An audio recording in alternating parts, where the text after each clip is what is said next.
Good evening, ladies and gentlemen. Welcome to this installment of the Jess Usher Memorial Lecture Series. This lecture is part of the ABAC Arts and Culture program in cooperation with the Cordell Lecture Series and is named for Dr. Jess Usher, a professor of history who had a profound impact on the lives of his students as well as his ABAC colleagues. It is in his honor that we have named this lecture series.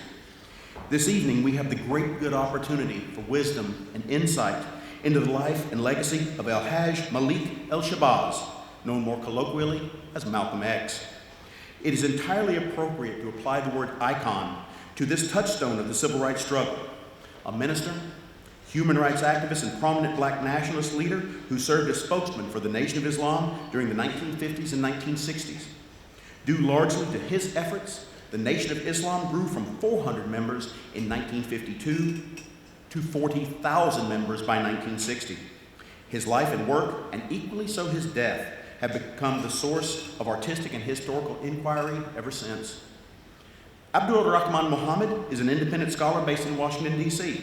He is an historian, journalist, writer, and activist, and widely regarded as one of the most respected authorities on the life and legacy of Malcolm X. While earning a BA degree in philosophy from Howard University, Muhammad would first be exposed to many of the social, political, and cultural movements for black empowerment flourishing during the early 1980s in Washington, D.C. Among these were the All-African People's Revolutionary Party, the King Holiday Movement, the anti-apartheid movement in South Africa, and the one having the most lasting impact on his life, the Black Islam movement. Inspired by the life and example of Malcolm X, Muhammad accepted Islam in 1986 and continued to work as an activist and teacher in the role of imam, attempting to emulate the career of Malcolm X by working to reform lives and by making a positive contribution to the struggle of African American people in their quest for justice. During these years, he remained committed to research and scholarship as a traditional activist scholar, a proud tradition with a long and rich history in the black community. Muhammad, who also speaks Arabic, would go on to devote over 30 years of his life to understanding the facts pertaining to the assassination of Malcolm X, emerging as one of the nation's foremost authorities on this topic. As a colleague said to me yesterday, there is scholarship that influences scholars, scholarship that influences courts, and scholarship that influences history.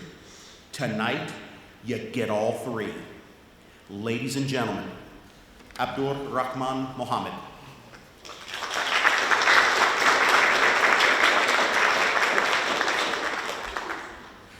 Good evening, students. Good evening, everyone. It's my pleasure to be with you this evening. It's really a great honor whenever I get an opportunity to present to students. Students are the future of our nation, and they are the new generation of leaders that will carry the torch forward. And it's really such a great pleasure to share this very important history with you, and perhaps you'll be exposed to some new information that you weren't aware of, and perhaps inspire you to explore the subject a little bit more. I want to say, first of all, thank you to the leadership of the Abraham Baldwin Agricultural College, Dr. Grundage, and also Dr. Galt Brown. Ladies and gentlemen, let's hear it. Let's hear it for the administration. They're the ones that brought me here. Folks, we're going to show you a clip from our Netflix series, Who Killed Malcolm X? I'm told that it's still trending. We were nominated for an Emmy Award, and this docuseries is being universally credited with the exoneration of two innocent men.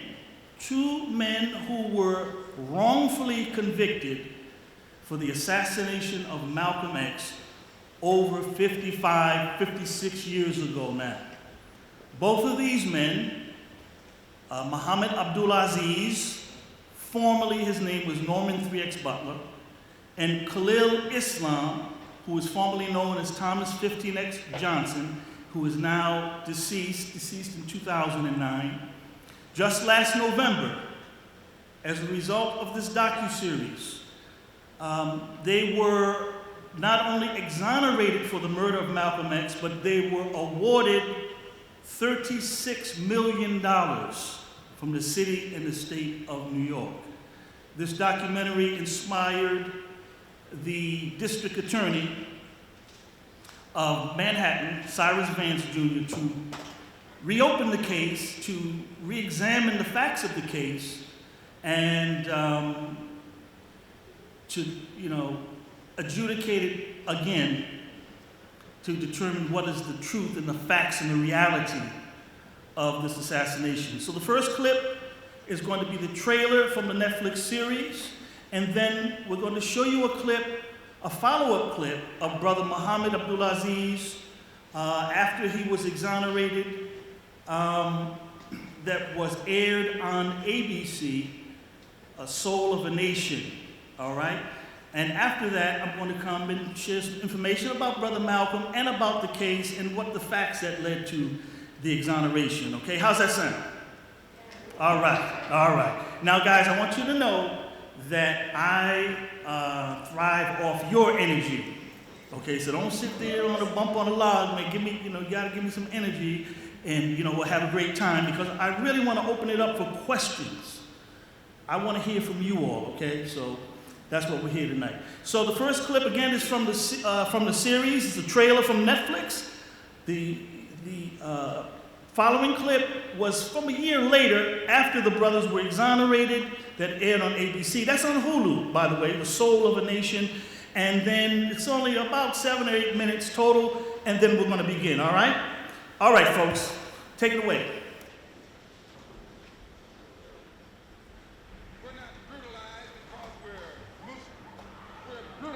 Because we are black people in America.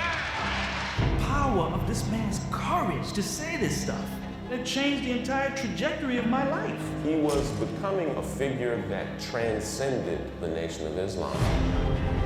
It was politics that really started the rift between Malcolm and the nation. No, the white man is the greatest hate teacher that ever lived. The FBI was deathly afraid of someone like Malcolm X. What kind of democracy is that? People had to start wondering, if something happens to Elijah Muhammad and Malcolm becomes the leader, it's over for all of us. And just then the gunfire went off. Malcolm's death never sat right with me. The investigation was a failure. Asking who's guilty is a dangerous question to ask. What is the real story? It's in the history book. Leave it there. Leave it alone. Elijah Muhammad told everybody, do not raise a hand against Malcolm X. He didn't have to give the order. Someone would take care of it. The FBI should have known. Why doesn't someone want to get to the bottom of this? They never had any intentions of seriously investigating that assassination. That is my mission. I'm not going to stop until I get justice. Because the official count of who killed Malcolm X, it's not true.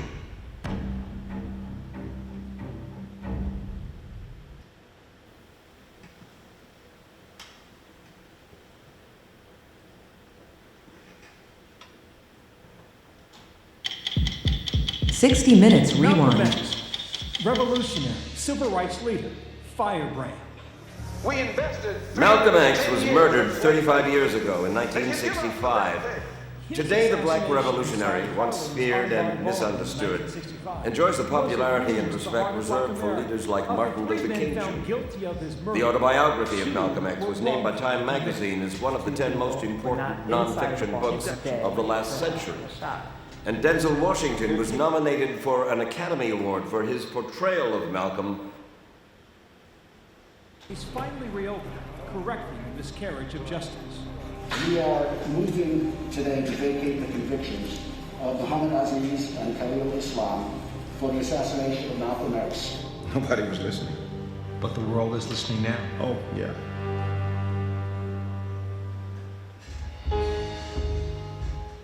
By 1965, Malcolm X had enemies. He had split from the Nation of Islam, and he was under surveillance by the FBI. There's a moment in 1964 when J. Edgar Hoover, the FBI director, sends a telegram to his office located in New York. And basically he says, quote, "Do something about Malcolm X." the role that the FBI played, they knew how to exploit, right, the tensions, and they spread suspicion and hatred through the ranks against Malcolm. On February 21st, 1965, it all came to a head, just as Malcolm X was to deliver a speech at the Audubon Ballroom. He walked out onto the stage. Then a man stepped up 15 feet from the stage. He crouched, took perfect aim, and blasted right through the lectern into Malcolm's heart. One gunman, Talmadge Hare, now Mujahideen Abdul Halim, was arrested fleeing the scene. What's your wire? What's your wire? Come on. Later, the NYPD arrested Muhammad Aziz and Khalil Islam. Did they say what they were arresting you for? Killing Malcolm, not the murder of Malcolm X. Multiple eyewitnesses said they'd seen Aziz in the ballroom with a firearm, but he told police he had been home that day. I didn't have anything at all, in any way, shape, or form, with the killing of Malcolm X. Who else was home with you that day? My wife and my children. So you had, as they say in court, you had an alibi. Yes. Hare confessed, but Aziz and Islam maintained their innocence. When it became clear to Talmadge Hare that he was going to be convicted, he confessed his role in the murder. But he said, these two men, they're innocent. They had nothing to do with it. But the jury didn't believe him, and all three of them were convicted in April of 1966. Muhammad Aziz was sentenced to life in prison. People knew why you were there, that you were one of the men convicted of killing Malcolm. Were there threats because of that? To me? No. Yes, sir. No. The people know I didn't do it. Nobody ever thought I did it, just white people. Our people never thought I did it. In 1977 and 78, Talmadge Hare, the man who years ago confessed killing Malcolm X, signed affidavits saying not only did Islam and Aziz not kill Malcolm X, he for the first time named his co-conspirators. And based on those signed affidavits from Talmadge Hare, Aziz and Islam appealed their convictions. But those appeals were denied. Aziz was eventually paroled in 1985 after spending 20 years in prison, but his innocence was still in question. Until 2020, when lawyers for Aziz convinced then Manhattan District Attorney Cyrus Vance to reopen the case. Vance sat down with my colleague, Pierre Thomas. What was it about what was presented to you that made you think, maybe we should look at this?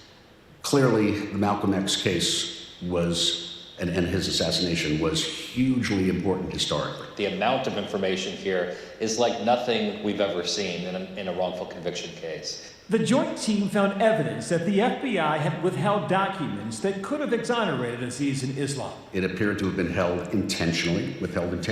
Was it coming from the top? Clearly, J. Edgar Hoover had, in the FBI records, had apparently issued orders that information was not to be shared with the NYPD. Why that was being done?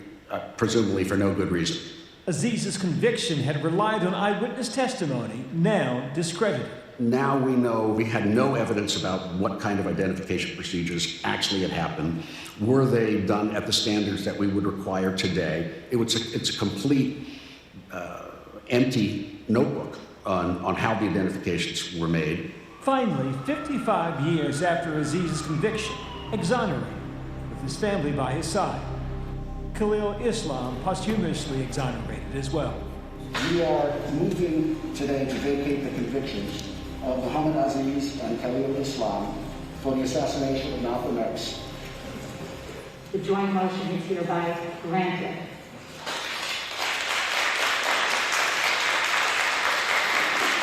At the end of the day, where does the accountability lie for Mr. Aziz and Mr. Islam? Well, the accountability lies in our justice system. I think period, full stop, whether you call it the police or the FBI or the prosecutors. Muhammad Aziz and the estate of Khalil Islam are filing several multi-million-dollar lawsuits. Through the civil lawsuits, we are pointing our fingers at the government officials and saying, you need to be held responsible for what you did here. You destroyed many lives, not just the lives of Muhammad and Khalil. You've gotten your good name back. Well, I never lost it. Other people did what they did with it, but I never lost my name. If the book tells you a good name is better than fine gold. So, this name is gold. Better than gold. Hi everyone, George Stephanopoulos here. Thanks for checking out the ABC News YouTube channel. If you'd like to get more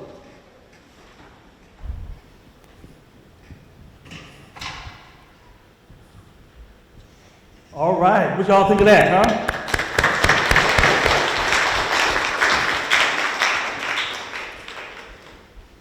Folks, today, if you would ask most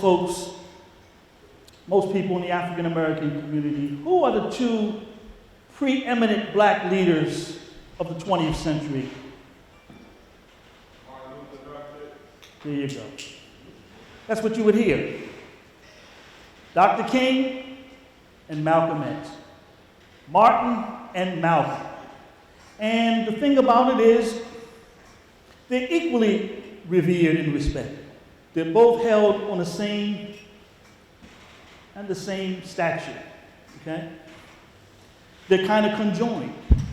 And we always say, boy, if we could only have another Malcolm and Martin. We say that all the time, right? But during the 60s, when both of these men were fighting for the rights of African Americans, they were not held in equal esteem. In fact, it was quite the opposite, actually. Dr. King, who of course you all know was born as a native son here in Georgia, he was a Christian born into a relatively affluent, upper middle class, black family, educated family, right? Attended Morehouse, family, quite educated, long lineage of education, lived in a very comfortable situation. By the time he's 26 years old, he has a PhD. Christian in a Christian country, and he goes on to earn the Nobel Prize, and his assassination at the hands of a white man was seen as a national catastrophe, a tragedy, right? An outrage against the moral sensibilities of our country. This was not the case with Malcolm X. Malcolm X was, a completely different, he was coming from a completely different place. Born, you could say, into poverty. This was especially the case, well, I wouldn't say poverty, I would say poverty, actually. Born into poverty. His parents were Garveyites. They were followers of the early 20th century Jamaican leader Marcus Garvey, who preached black nationalism. He had a motto, Africa for Africans, at home and abroad. But it was a black self-help group called the Universal Negro Improvement Association. Okay? This was a huge movement during the 1920s, the early teens, 1920s, right? It began in 1916 or so.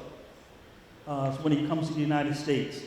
But by the early 20s, it has chapters all over America, in the Caribbean, and in Europe. It's powerful black nationalists, and it's a precursor to what's going to become the Nation of Islam. Okay, so everything has its predecessor. So anyway, his parents were staunch Garveyites, followers of this philosophy of Marcus Garvey.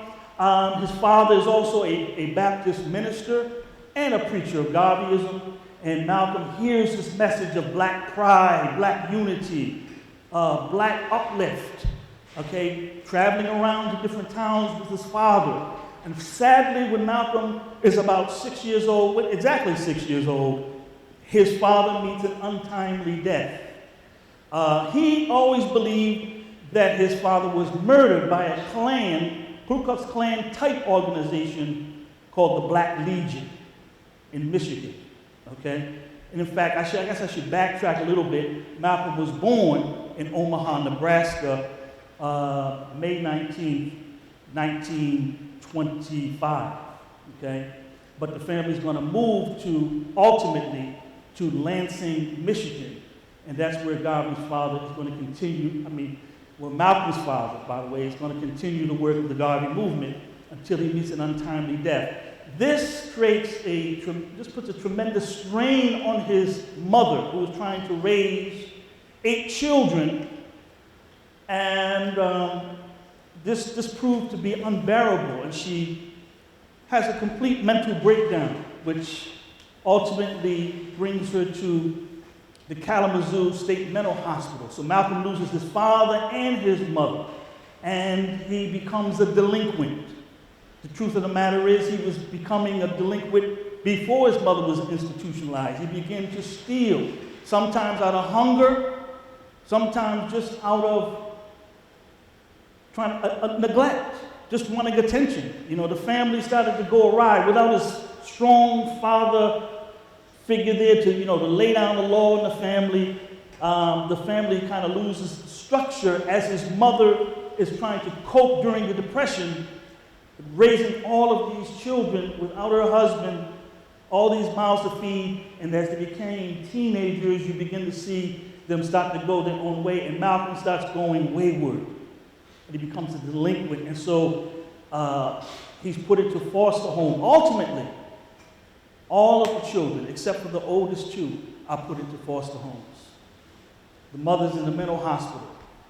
So Malcolm embarks upon a life of crime, okay? He becomes a criminal. He moves to Boston, stays with his half-sister, his father's family from another marriage, and here is where he learns to run the street. He gets into drugs, selling drugs. He enjoys the nightlife, the nightclubs and all of that. And also he moves into a life of crime. And all of this is recounted, by the way, in this very famous book, The Autobiography of Malcolm X, which, if you've never read that book, and perhaps probably most of you have not, you should do yourself a favor and pick up a copy and read it, The Autobiography of Malcolm X. It will reward you. It is enthralling. It is a classic piece of American literature, and it has never gone out of print since it was published only 9 months after Malcolm's assassination, okay?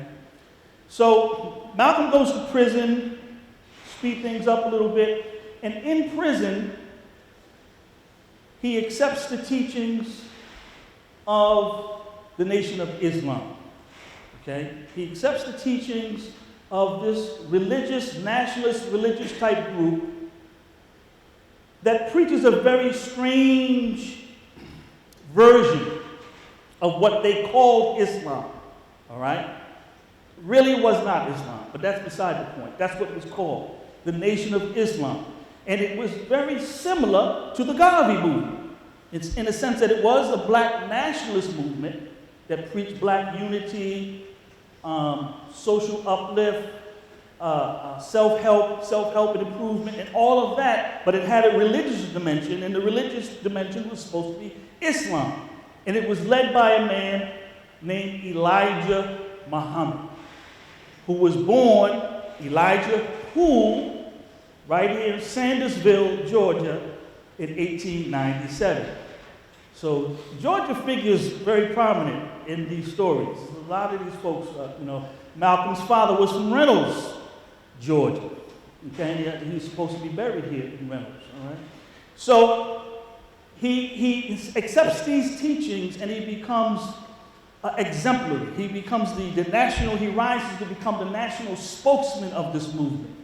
And their teachings are something like this. They believe that black people are the chosen people of God. Where have you heard that one before? That's been in the media a little bit, right? That they are the chosen people of God, and that as an aggregate, black people are in fact divine. They are, they are gods. that has a terrible downside to it. It kind of means that white people are what? Devils. The devil, right? That's what they taught. They taught that all white people are the devil. Okay, now, I mean, this sounds very strange to you all, and I know where I'm at. I know I'm in Georgia, right? So I don't want anybody to get real tight up on me. I'm just telling you what the teachers were, okay? This is what it was. And believe it or not, to show you how brilliant it was,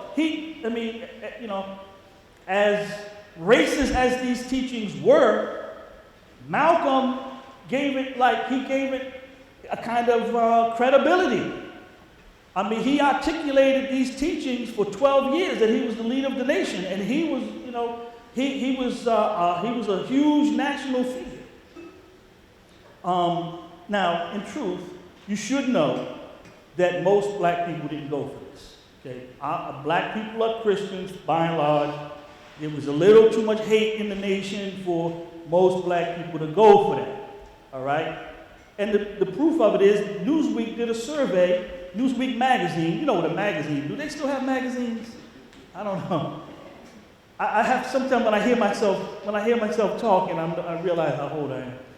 There was a magazine called Newsweek, came out every week, and the month before the March on Washington, which was in August of 1963, the July issue of Newsweek magazine, they did a survey. It was called the Negro in America. And they did a survey, and they wanted to rate different leaders, okay? So, okay, you had many leaders on the scene at that time. You had, A. Philip Randolph, you had Whitney Young, Roy Wilkins, James Farmer, James Foreman, and of course Martin Luther King, and there were others. So they wanted black people to rate the leaders. Dr. King's approval rating came in around 87%. Elijah Muhammad, who was the leader of this group, the Nation of Islam, that was fronted by Malcolm, he was the spokesman of it, they only got like 15%. Okay? So I want you to understand, although Malcolm was an electrifying speaker, all right, very charismatic and articulate, and we used to love to hear him speak, okay?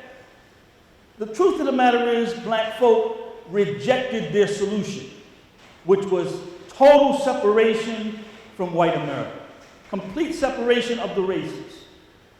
That in fact, the government should give black people 8 or 10 separate states to create a completely black nation, which was, of course, absurd because, over 600,000 Americans died 100 years earlier settling that question. Right? There's no such thing. This country wasn't going to be split apart, again. But that's what Elijah Muhammad, that's what he asked for. So this is absurd, right? But Malcolm, he represented that position. And he presented it as the divine solution to the race question. The Nation of Islam's message was very pessimistic. Okay? It was very pessimistic. They said, brother, give it up. You're never going to be accepted in America. It's futile. Let's just get away from this white devil and let's do it for self. Let's join on to our own and leave this white man alone. Create the black nation. This was the philosophy. And he represented it, and he attacked Dr. King. He attacked the civil rights leaders very caustically and harshly. He called them he called them all kind of names. Handkerchief head Negroes, Uncle Toms. He was mean, man, when he went after them.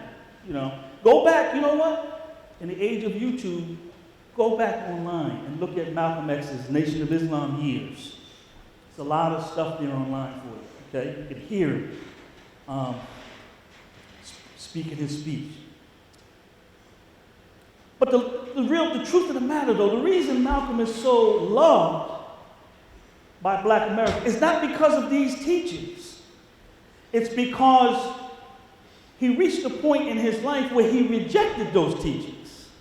He had the courage to reject those teachings when he saw the truth. That at the end of the day, we're all one human family. He kind of moved closer to where Dr. King was as a Christian.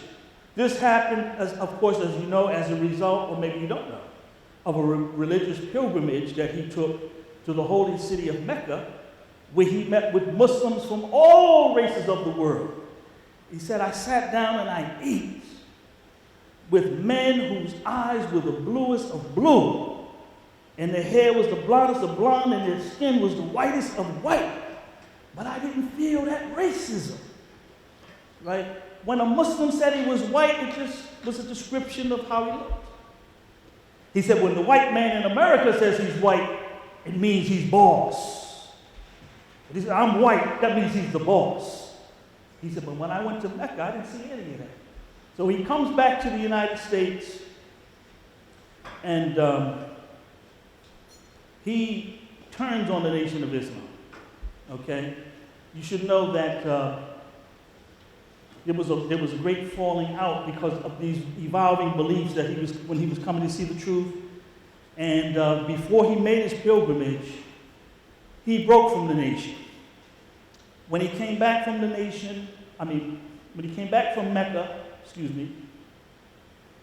he started preaching his new message, and he started exposing some of the problems that he saw in the Nation of Islam, some of its corruption, some of its contradictions. And this branded him as an enemy, as a traitor, as a Judas, as a Benedict Arnold to the movement. And ultimately, this is going to lead to his assassination on February 21st, 1965. So we have two men, one a Christian, one a Muslim. Both men assassinated at the age of 39. Neither man reached the age of 40. Okay? One man, Dr. King, his death is seen as a national tragedy, as a moral stain on the nation. Malcolm X's death was treated as kind of like good riddance.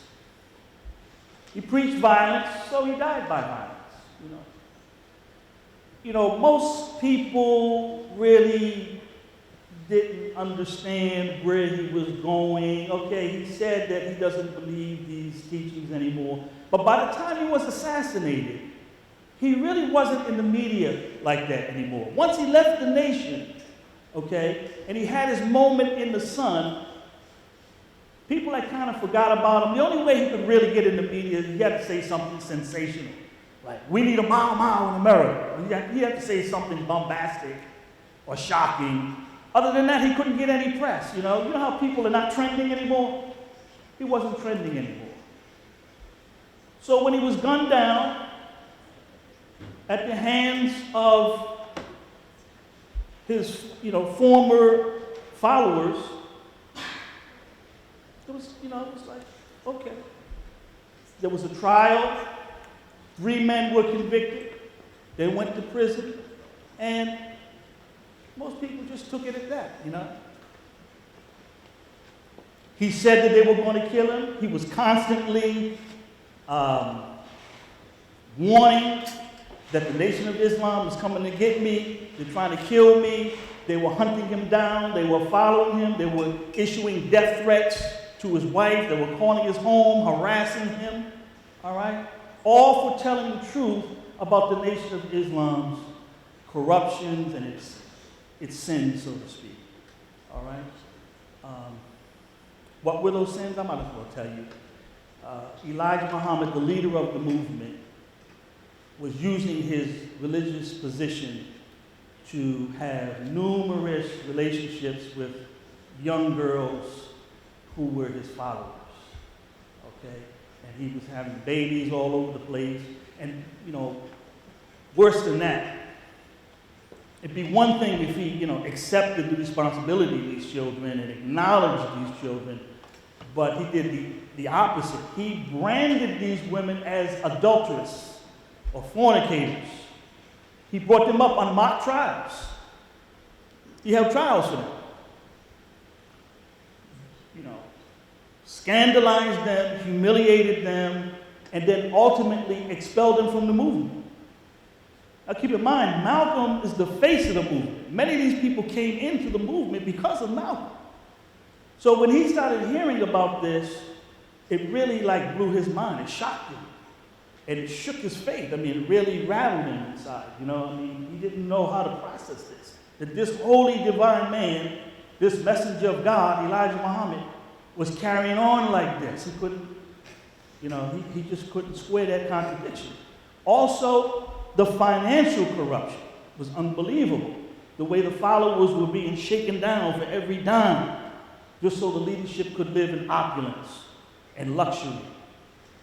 And ultimately, he came to conclude what everyone with half a brain would know, that it wasn't really Islam, at the end of the day. Elijah Muhammad was no prophet.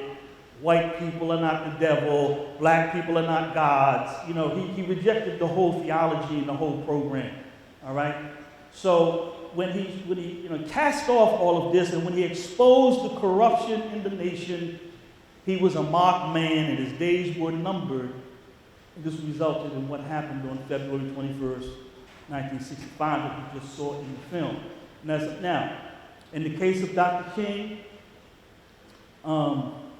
there was a white man, James Earl Ray, that was captured, tried, and convicted for his assassination.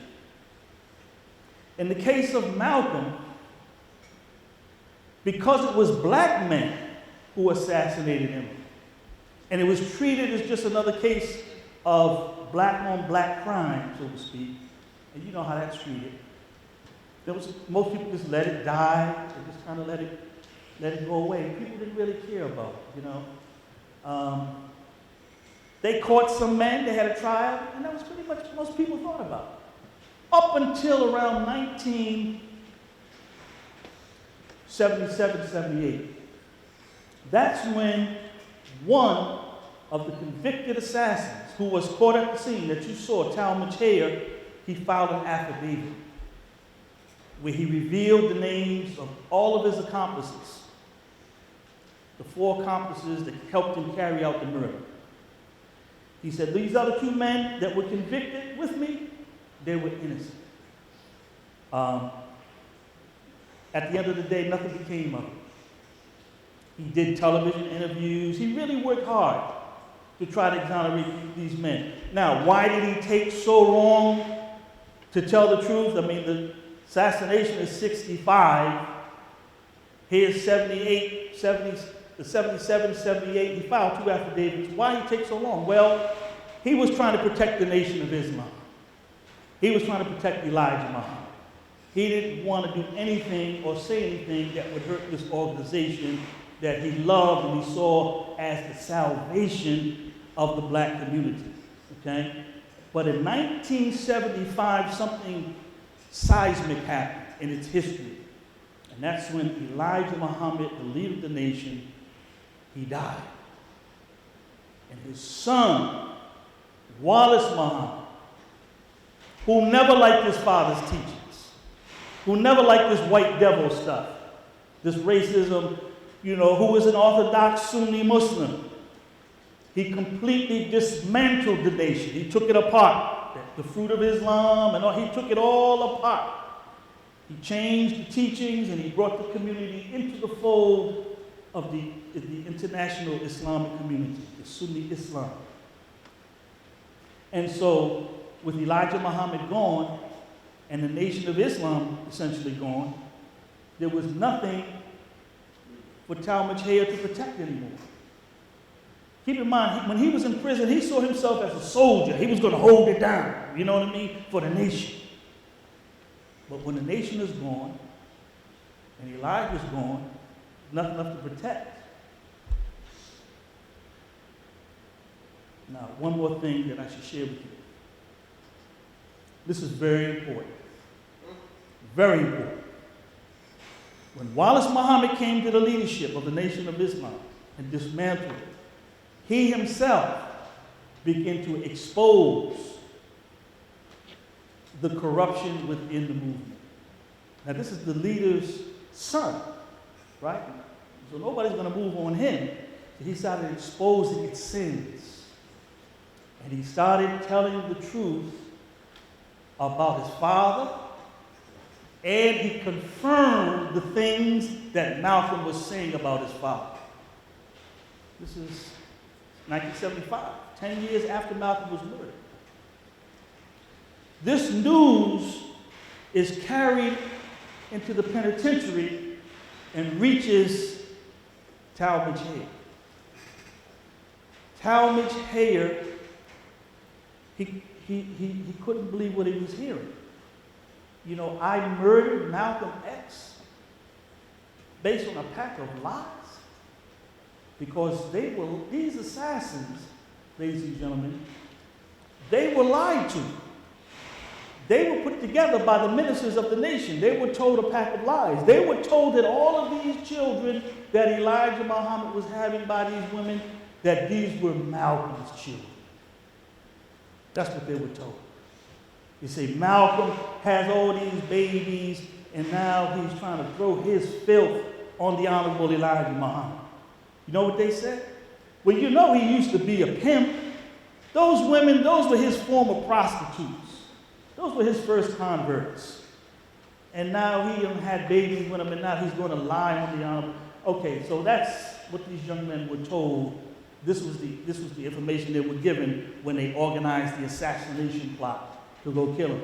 But now, in fact, they printed that in the newspaper, by the way. They called them Malcolm's prostitutes. You can see it. And Louis Farrakhan, the man who leads the Nation of Islam today, back then he was known as Louis X. Walcott from Boston, Massachusetts. He wrote in the December issue of Muhammad Speaks newspaper, 2 months before Malcolm was killed, he said, a man such as Malcolm is worthy of death. He said, the die has been cast and Malcolm shall not escape. A man such as Malcolm is worthy of death. And no one can demagogue like that guy. I mean, you know, if you've ever heard him speak, I mean, you have to admit, the man has he has a silver tongue. You have to give him that. Phenomenal orator. But he's done some very bad things, in my opinion. So I'm going to wrap this up and open the floor to you, okay? Because something happens when these affidavits are filed. We now know how it happened. Talmadge Hayer gave it all up. He put the names of the people, he put the sites where they organized, where they got together, how they drove around and discussed it, and so on and so forth. He wanted to get the case reopened. That's what he was trying to do. He gave it to William Kunstler, who was a very famous civil rights attorney from that era. These names that I'm dropping on you, William Kunstler, these types of people, these are very, very important people that we should try to look up when you have a moment, okay? These are big names. I'm just dropping them out there, but I know young people, you don't know who I'm talking about, but you should look these people up. William Kunstler. William Kunstler fought to try to get the case reopened. It went to a judge, a New York state judge, and the judge said, it's too late. He waited too long. There's no way to corroborate it. You want me to go arrest somebody 12 years later who weren't implicated at the time? I'm not going to do that. He said, there's no new evidence here, even though there was. He's naming the people, where they live, what kind of cars they drove. But the judge said, this is not new evidence.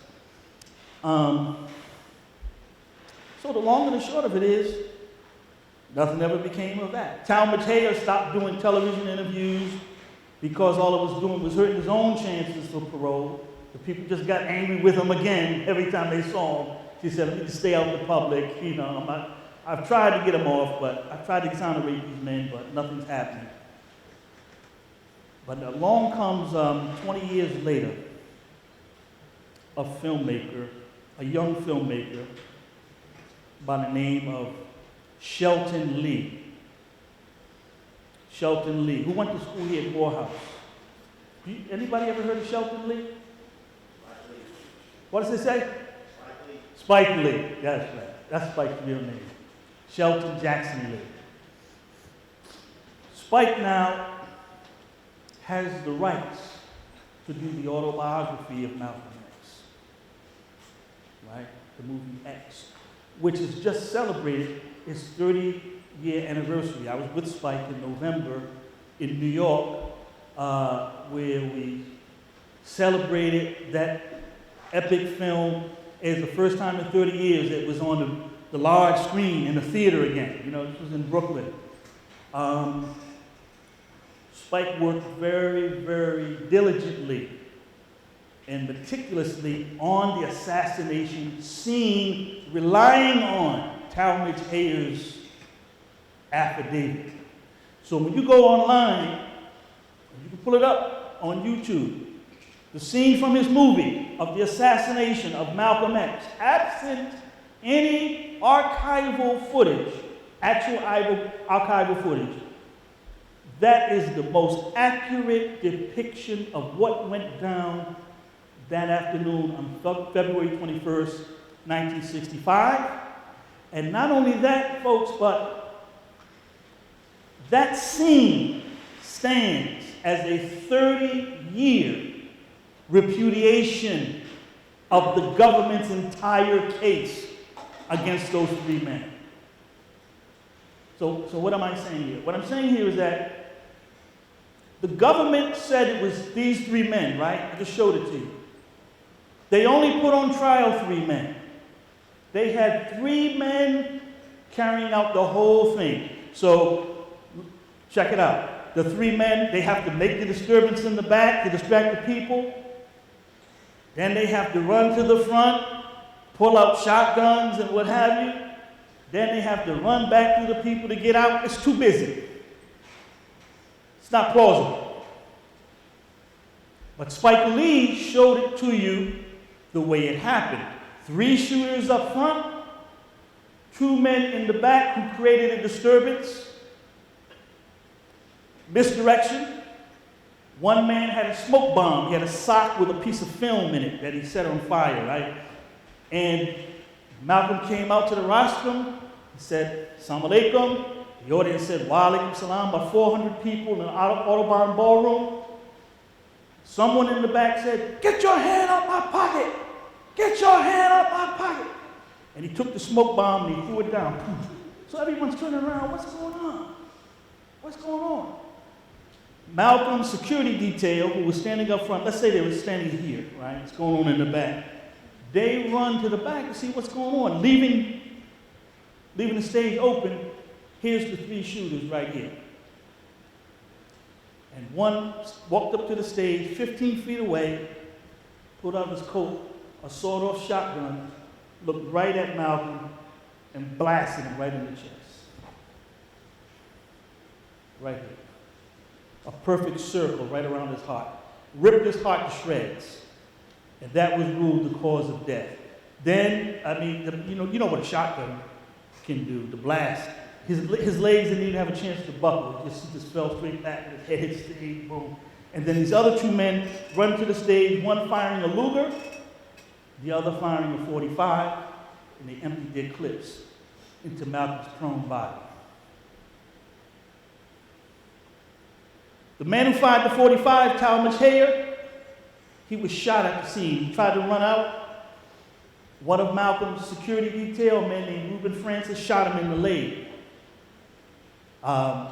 There was another man named Gene Roberts who was on Malcolm's security detail, but you're going to learn more about Gene Roberts when you watch the series. And I'm not giving away, the revelations, because this is explosive. I'm not giving any explosive revelations in the series. I mean, I'm giving you the backdrop, but when you watch the series, you're going to see some explosive revelations, man. I mean, to the point where Cyrus Vance, the DA, just couldn't ignore. Just couldn't ignore. So Yeah, I'm acting as my own hype man. Yeah, I know that, but you gotta watch the series, man. The series is fire. It's fire, I'm telling you, it's fire. If I say so myself. So, Gene Roberts threw a chair, Talmadge Hare, not stumbled him. Talmadge Hare shot him in the leg, bang. So he tries to get out. They stomp him. They almost stomp him to death outside. They catch him. He goes to trial. Week later, 10 days later, they pick up the other two men who weren't even at the scene. No physical evidence, just a total trumped up case. And from there, I'm going to bring it to a close, and I'm going to allow you to ask any question that you like. But I leave you with this. We needed both of these men, Martin Luther King and Malcolm. Because without a Malcolm X, who, let's face it, he scared white people to death. He scared white people to death, man. He scared a lot of black people to death. I'm telling you. He scared a lot of people. Okay, the Nation of Islam was when it first burst on the scene in 1959, in The Hate That Hate Produced, it was a news program produced by Mike Wallace. Have any of y'all ever heard of Mike Wallace? Raise your hand. Okay, you all have, the professors have. Okay, see, this is the thing. I'm talking like everybody knows who Mike Wallace is. Mike Wallace is in journalism, he's a huge name. He's the longtime host of 60 Minutes, the creator of 60 Minutes. Mike Wallace. Mike Wallace got his come up by introducing Malcolm X to the country. He was a little local guy in New York. He had a little local show called Newsbeat. It was like a little local New York show. And he had a black producer, a guy by the name of Louis Lomax, who came and said, Mike, you're not going to believe this, man. Well, what is it, Lou?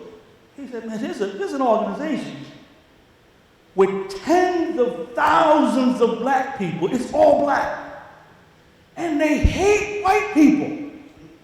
They hate white people. They say that white people are the devil. Thousands of them. He said, Lou, get out of here. How come I haven't heard it? He said, Mike, they don't let white people in. You wouldn't know about them. Mike Wallace said, come on, what are you talking about? No, I'm telling you, Mike, we got to get some footage.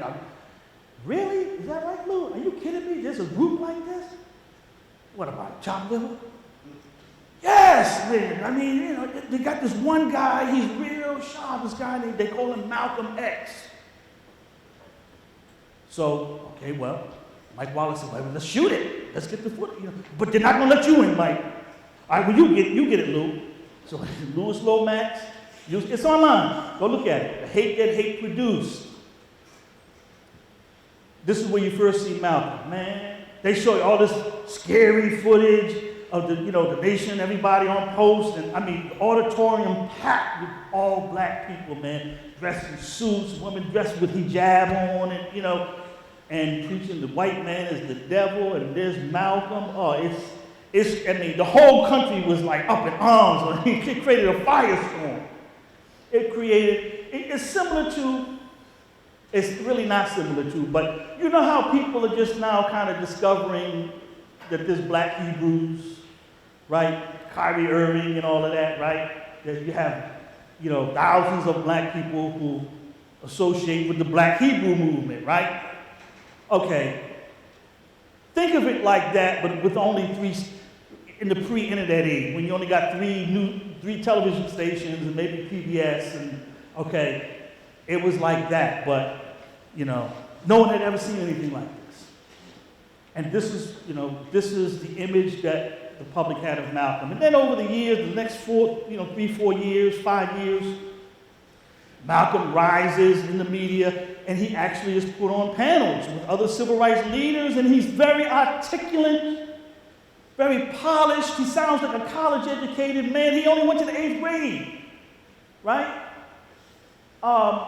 He's whipping people in debates. And again, he scared white people to death. It's because of people like Malcolm and the Nation of Islam and these groups that Dr. King was able to look modern. Say, look, President Johnson, you can give us that civil rights bill. That's all we're asking. We're not even asking for anything that any other American doesn't have. Get that bill passed, or you can deal with Malcolm and his crew. And you know what they're about. You know what I'm saying? So he made Dr. King and A. Philip Randolph and Whitney Young and James Farmer and James Foreman, Van Rustin. He made all those guys look like milquetoast. Like, yeah, okay, well, and it gave the civil rights movement leverage politically. Okay? They played that, the scary role, the bad Negro. Are you following me? Are you getting it? So it's only in the passage of time, though, that Malcolm's esteem has risen. I would even say within the last couple of years, his star's even risen a little bit higher than Dr. King's, because we've had a great amount of cultural production around Malcolm X. You had our series, Who Killed Malcolm X. Then on PBS, you had the Muhammad Ali series, right? I think it's Ken Burns. Was it Ken Burns? Which Malcolm figures prominently in. One Night in Miami, okay? That was streaming. You had The Godfather of Harlem, right? Which had Malcolm in there. You had a book that just won a Pulitzer Prize by Les Payne, new biography on Malcolm. You see, anything with Malcolm on is turning to gold. So this tells you that the people now understand the historic significance of his contribution. We love him like we love Dr. King. We lament, their passing. We're sad about what happened to them, but they still continue to inspire us. And this is why I've dedicated my life, really, to getting to the bottom of who killed Malcolm X, who really did it. And we're proud to say that before our research was presented, we didn't even know what these men looked like. And as a result of this series and this work, we now know who they are and what became of them. So with that, I'm going to open it up. I hope you enjoyed my presentation, and if you have any questions, let me know.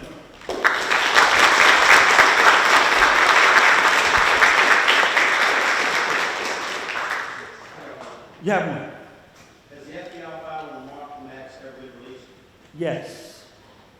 At least they say it has. How would we know? But yes, they processed papers. They processed the papers in the 70s. And in the subsequent years, they say that everything that they have on Malcolm is available in the public. You can go right now to FBI Vault online and pull up Malcolm X's file. Just put in Malcolm X, FBI Vault, and his file will come up. Right. That's not saying it's everything, right? So how would we know? Any questions?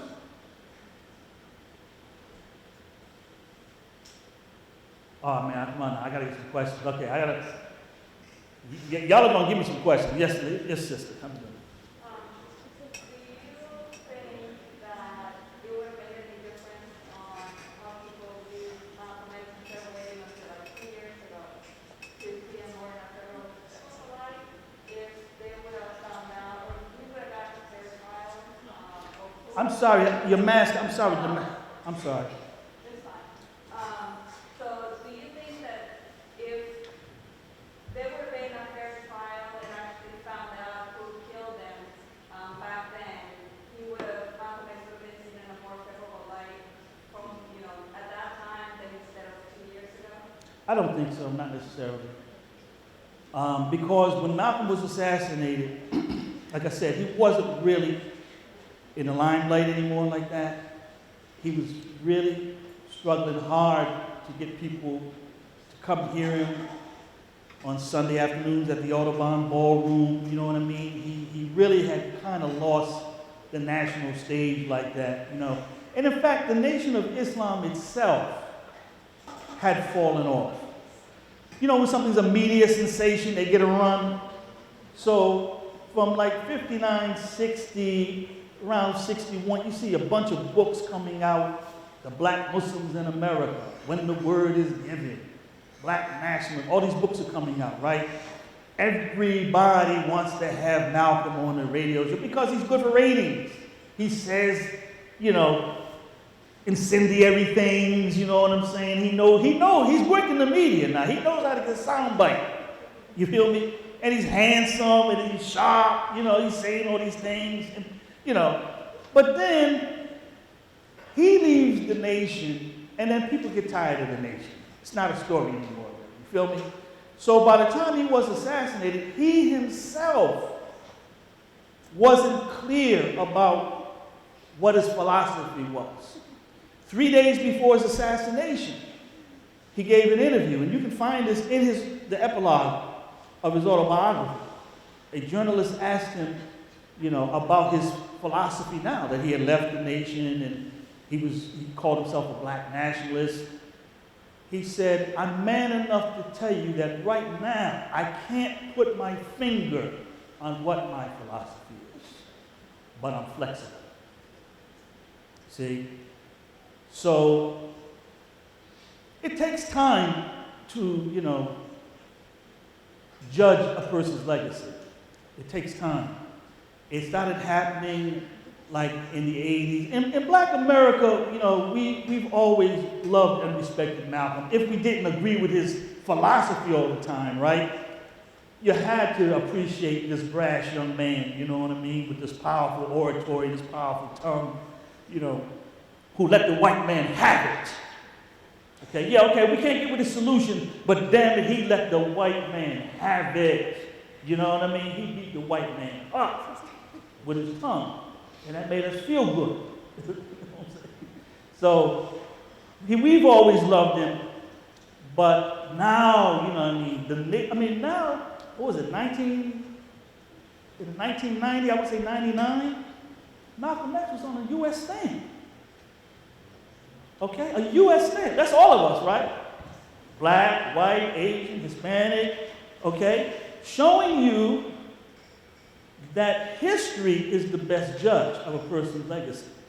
And when you go back and study the man and see what a beautiful man he was, all of that white devils, all of the journalists that knew Malcolm, they were mostly all Jewish. Now, he was called an anti-Semite. He came out against Israel. He wrote an article when he was in Egypt against Israel and everything. But all of his friends in the media were Jewish.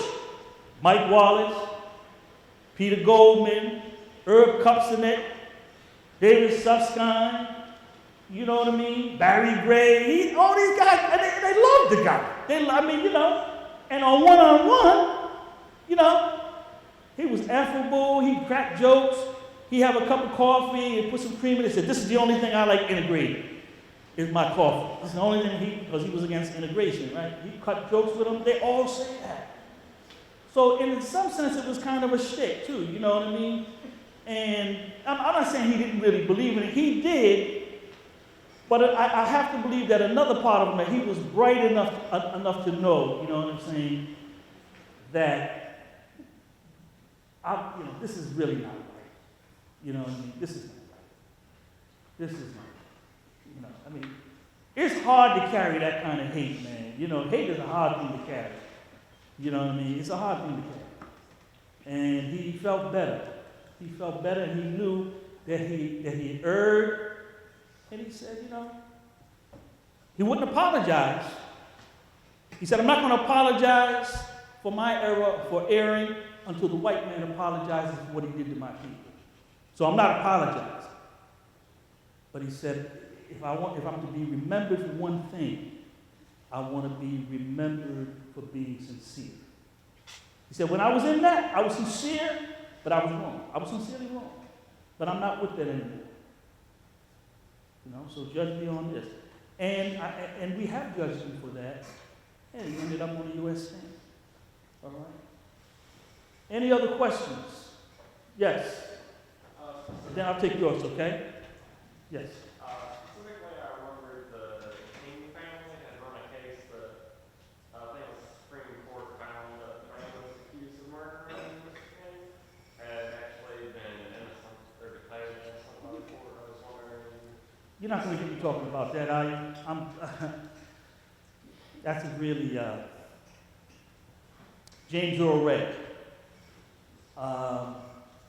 I'm not going to talk a lot about that because I don't want to get into any controversy with the King family in Georgia. But yeah, James Earl Ray kind of convinced the King family that he didn't do it, and someone else did it, and the historians. We just kind of hold our nose with that. It's like, okay, they're his children, they lost their father, have pity on them and let them go about their way. You know what I mean? But that's an unfortunate saga that we really don't like to talk about. We just try to extend them some grace and leave it there. The children of these great leaders are not them. Let's keep it real. They're not them. So that's what you're talking about. And I'm not going to say too much about that in Georgia. All right, next question. You got a question. And then you.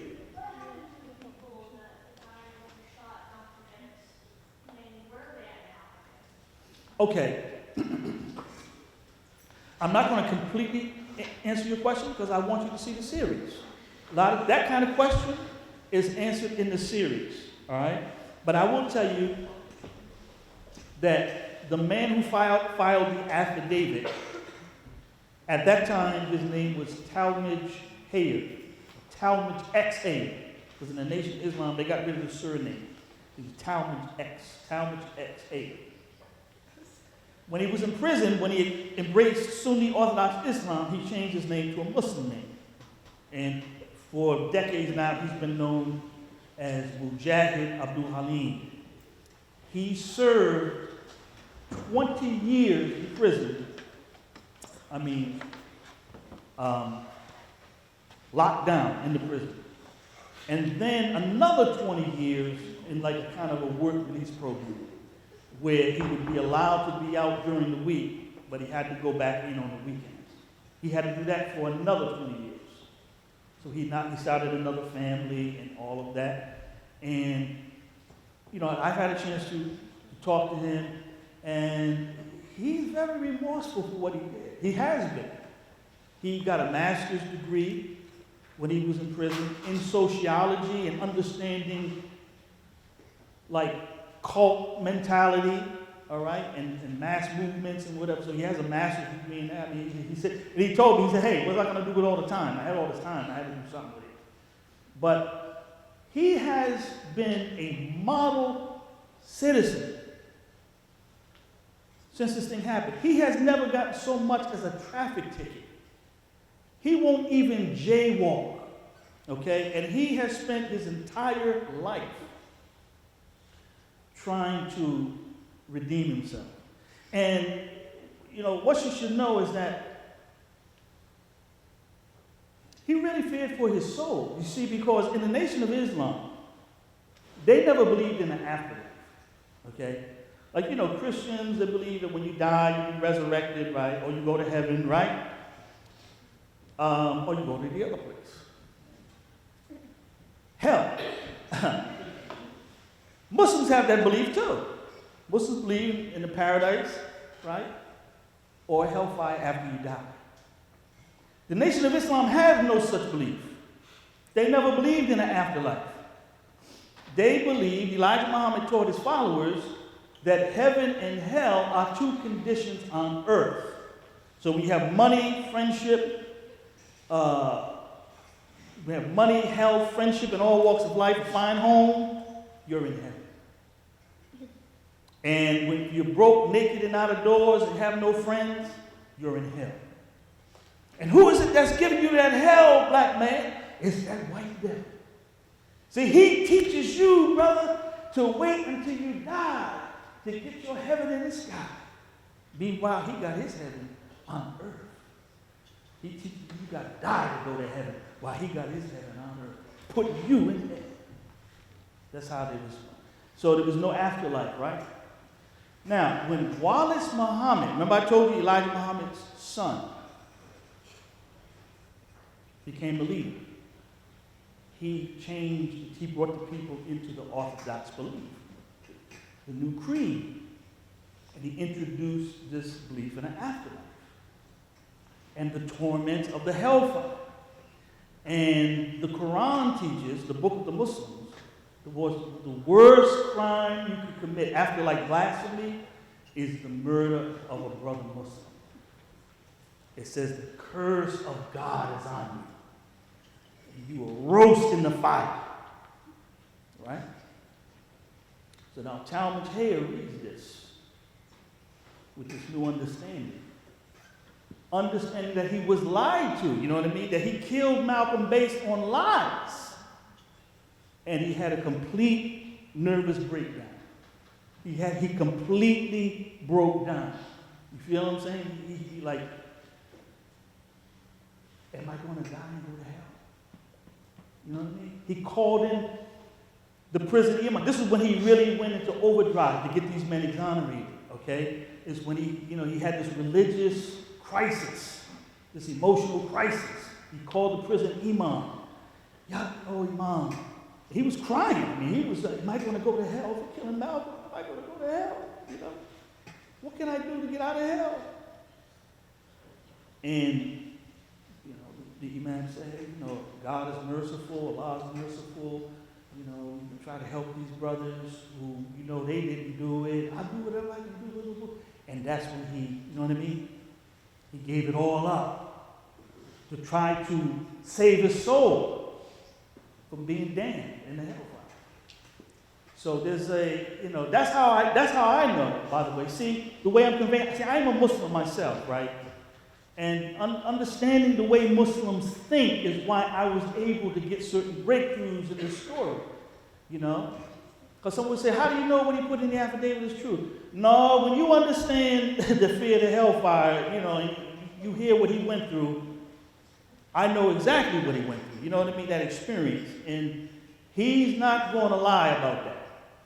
Because he has lived an exemplary life. When I tell you exemplary life, man, like I said, this man won't even jaywalk. Okay? He's tried to atone for what he did. And today he lives in Sunset Park in Brooklyn. Very low key, just like old, 84 years old. Maybe older than that. He might be older than that. He's in his early, he may be 81, 82. And he wears a hat. I haven't had that. He keeps his hat down when he goes out. And he's just very low key and whatever, Because he's still paranoid. He's still thinking somebody's going to get revenge for Malcolm's murder, Now the other ones, since it's not in this, watch the series.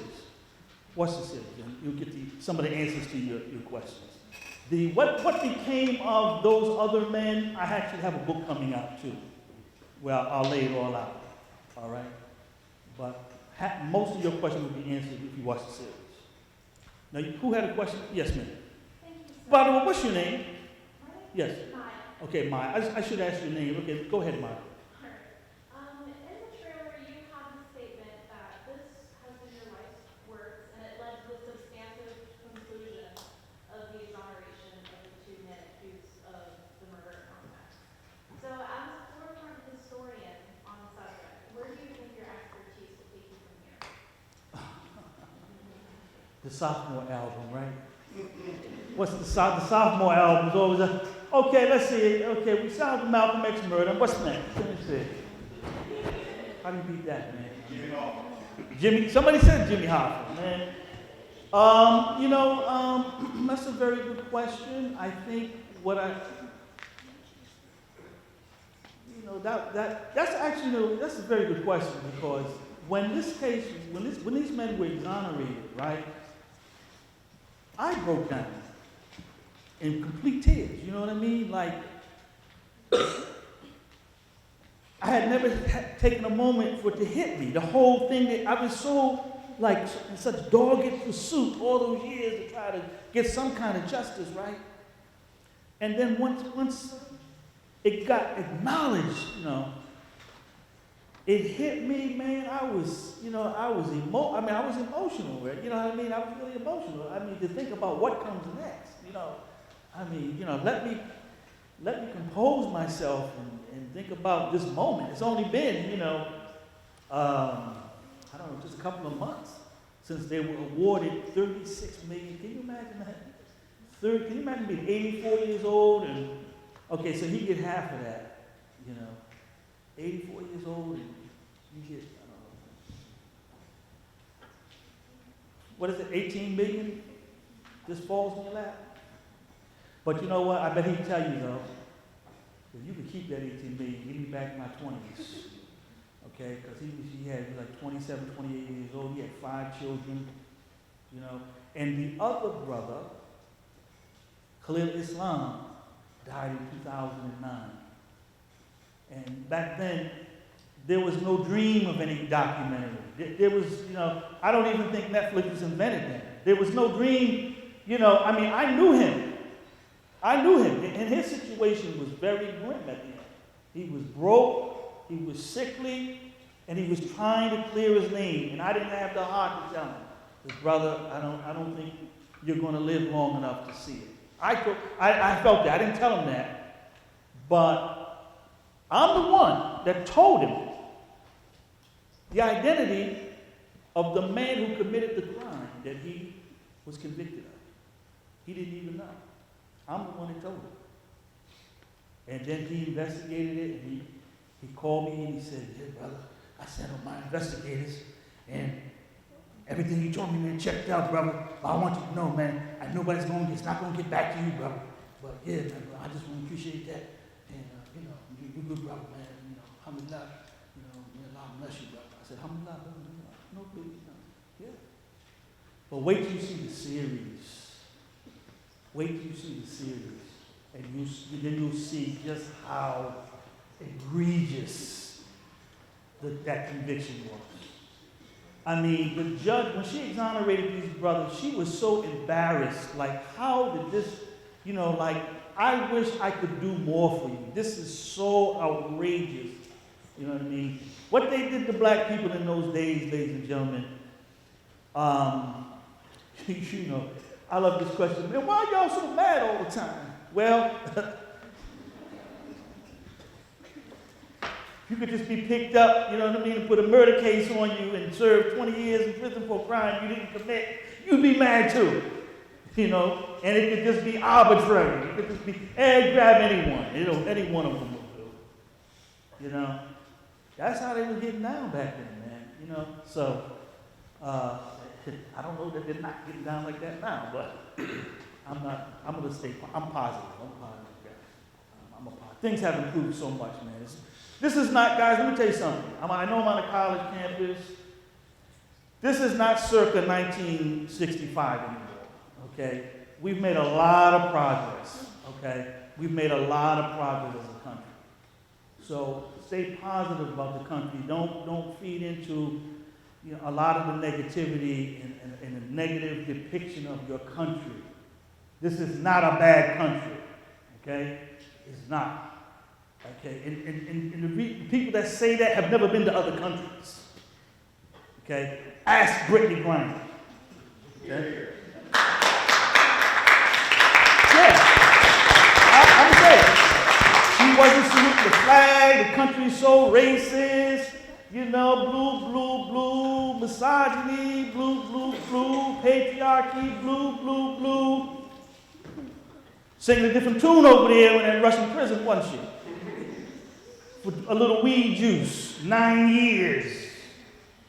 Okay? You don't even know how good you have it, man. Really. You don't. You're going to see something that happened to me. When you watch the series, you're going to see something that happened to me when I was 14 years old. When I was 14 years old, it was not uncommon to have lily white police forces all over the country. That was common. And they would pick you up there, harass you for no reason and with no redress. So, you can call me whatever you want to call me. But I'm telling you, a lot of it is a lot of hype and propaganda and ideology, okay? And I think that, and I can't speak for him, and he's not here. But Malcolm, for all of his militants, he said, I'm not anti-American, and I'm not against America. He said that.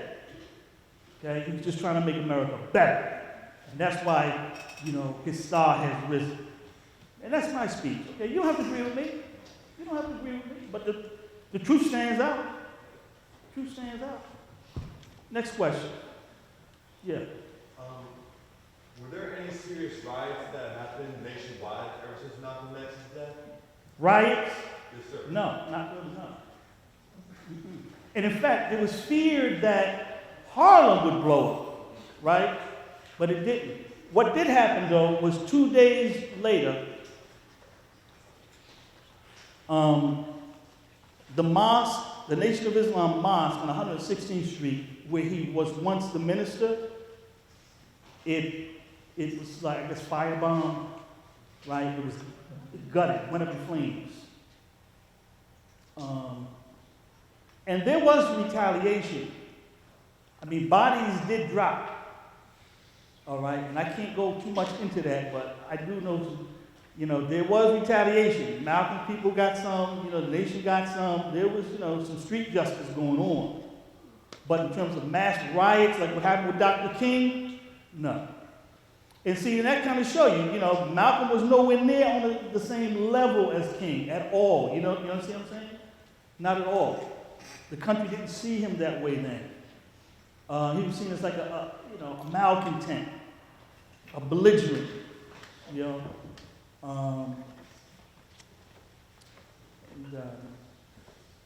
no, that didn't happen. It didn't happen. That didn't happen. What a question? Yes, doctor. You might answer this in your series, but if the police/government had Talmadge in custody, why do you think they went after these other two? That's a good question. Fair question. Both of these men were low-hanging fruit. They were Nation of Islam, they were considered Nation of Islam enforcers. They were the muscle of them. You know what I mean? So whenever the laws were being broken or someone got out of line or did something against the protocol or the rules of the nation, right? They could get rough with them. They could get rough. A couple weeks earlier, there was a shooting in the Bronx. There was a breakaway imam, a breakaway minister who started his own mosque in the Bronx. But he wasn't authorized to do it. He put Elijah Muhammad's picture in the window, and he put up the little flag, Star and Crescent flag. He had his own thing going on, but it wasn't authorized, right? So he got paid a visit by Butler, Khalil Islam, Muhammad Aziz, and another brother. After that meeting, because they told me, hey, brother, you can't have this, all this and that. Third, they left, and some moments later, the brother was shot with a shotgun. His name was Benjamin Brown. He was shot. These guys, they denied that they did it. They would never, the charges against them, I think, ultimately would drop. But in fact, I think Thomas Johnson may have even had a shotgun in his house or whatever. But the evidence was overwhelming that they weren't there. They had doctors. They had gone to see doctors that morning. You know what I mean? They had an alibi. But I'm not telling you that these guys were like angels. Okay, I'm not telling you that. All right? So that's not what this is. I mean, you know, they were low-hanging fruit. They were low-hanging fruit. So so they said, oh, okay, let's go pick the usual suspects, that kind of thing. But there was no connection to the Autobahn at all, you know, none whatsoever. And there was no physical evidence, there was, you know, none of this. You know. The lineup, even some people say the lineup was framed up so that they would get picked. But yeah, that's a good question and a fair question. Who had, yeah.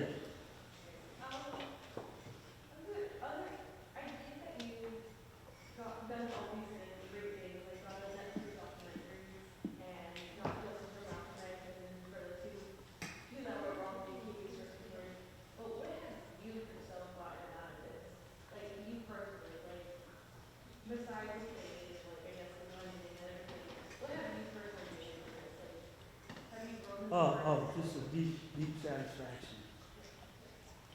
You know, I'm just a deep sense of satisfaction.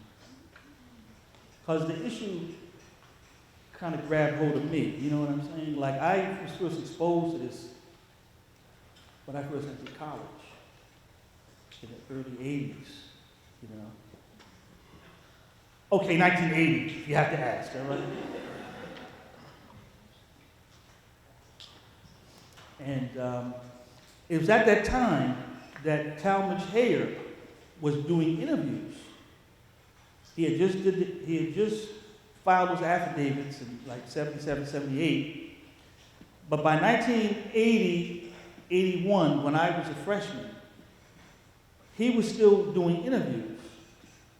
And that's when I first got exposed to it. And because at Howard University, where I went to school, we have our own television station. So we had a show called Tony Brown's Journal, right? You heard of Tony Brown's Journal. And Tony Brown, longtime black journalist, he was interviewing Talmadge Hayer. And the same story, you know, he's given so many times, and that's the story that I heard, you know. And just as a kid, like, you know, your age, I said, okay, well, now that he's given up all this information, it's going to be fixed. It's going to be made right. And it wasn't made right, you know. Now, along the way, okay, now I'm educated, I get my education, and you know, I'm out of school. And around 86, I became a Muslim. Again, I mean, yeah, I'm following Malcolm. I mean, you know, I love the man, and I believe in Islam, and that's just my personal thing, right? But now I'm in the Muslim community, so I've got, you know what I mean? I've got this very fine education over here, but I'm in the Muslim community, right? And now I'm privy to things that you wouldn't be privy to. And you know, you move in certain circles and you think everyone loves Malcolm the way you love him. Not so. You go to certain communities, you bring up Malcolm, and that guy. You know? Malcolm? You talking about Malcolm like that? Yeah, brother, you don't know that brother, man. That brother. I'll talk to you later about that. What? How you doing? Well, who? Malcolm? The great Malcolm X? You know, all this negative energy, you know, like what's going on, you know? And you hear this, you know, and I told this story earlier. Last week, no, about a month ago. It's about a month ago. Not last week. About a month ago. I got a Facebook messenger from a woman in Newark whose family had a connection to, you know, that community where these killers came from, without giving all the series away, right? And she told me that, you know, her family knew these killers. Her father was in the nation, you know. This is a grown woman, so her father's an elderly gentleman now, you know. And she told me that one time she was watching a documentary on Malcolm X, and the scene where Malcolm was assassinated. You know, I said it may have even been Spike Lee's movie. It was one or the other. It was either PBS or Spike Lee's documentary. But she was watching the scene where Malcolm was murdered. And she started crying, right? Now, her father knew Malcolm. Her father's an old head from back in the day. And she was crying when Malcolm got assassinated. And he walked in the room and he saw, he said, why are you crying over that? That's what she said. That's what he said to his daughter. What are you crying over that? You crying over that bum? He said, everybody don't love Malcolm. Well, what does that guy know? You know. So there's a lot of people. See, when Wallace Muhammad came in, when he became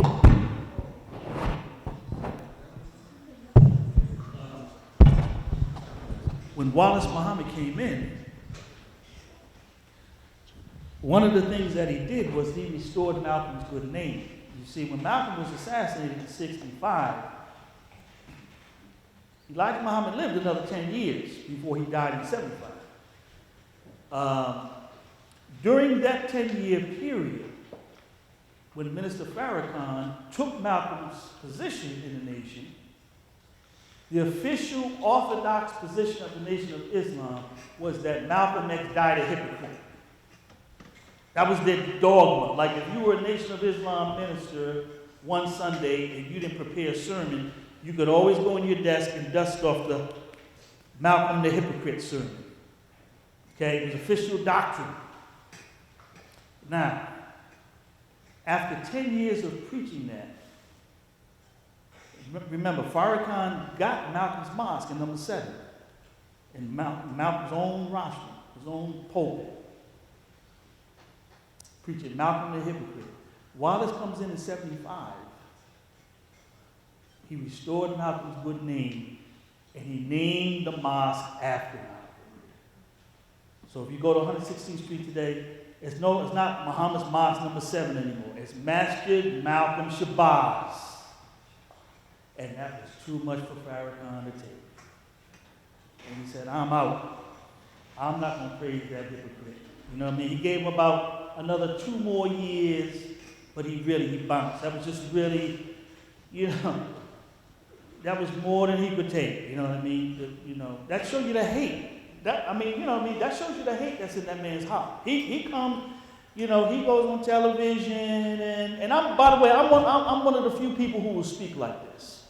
Just want you to know, okay? Most black speakers don't like talking about Farrakhan. I don't have any problem with it, okay?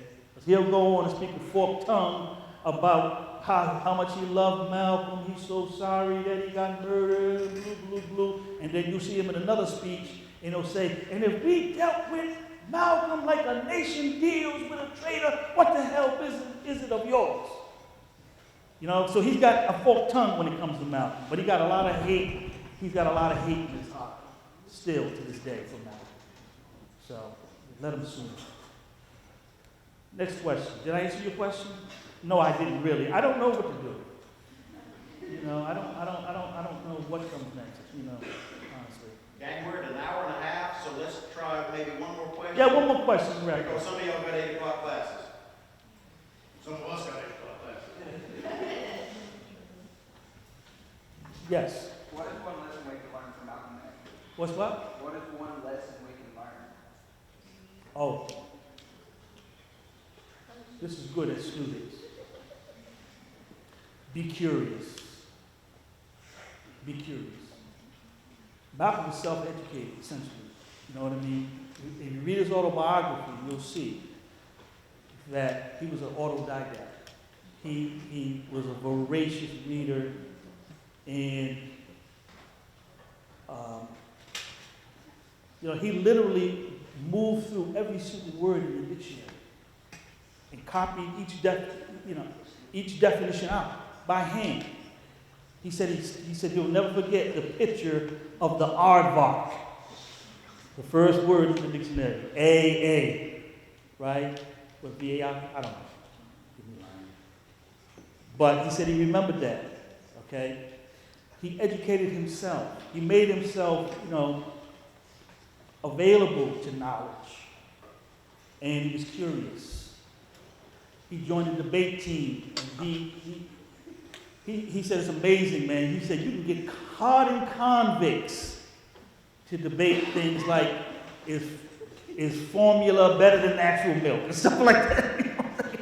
Like, but he joined the debate team, and he had professors coming in from Boston University, and there was a collection of books, a library that was donated by this guy named Parkhurst, who was a former state senator, that was just, I mean, any university would have died for this library. And Malcolm just like dove into it and just consumed it and whatever. So if you want to take away something from this brother, be curious and always be open to learn something new. That's what I would say. And on that note, ladies and gentlemen. Thank you, guys.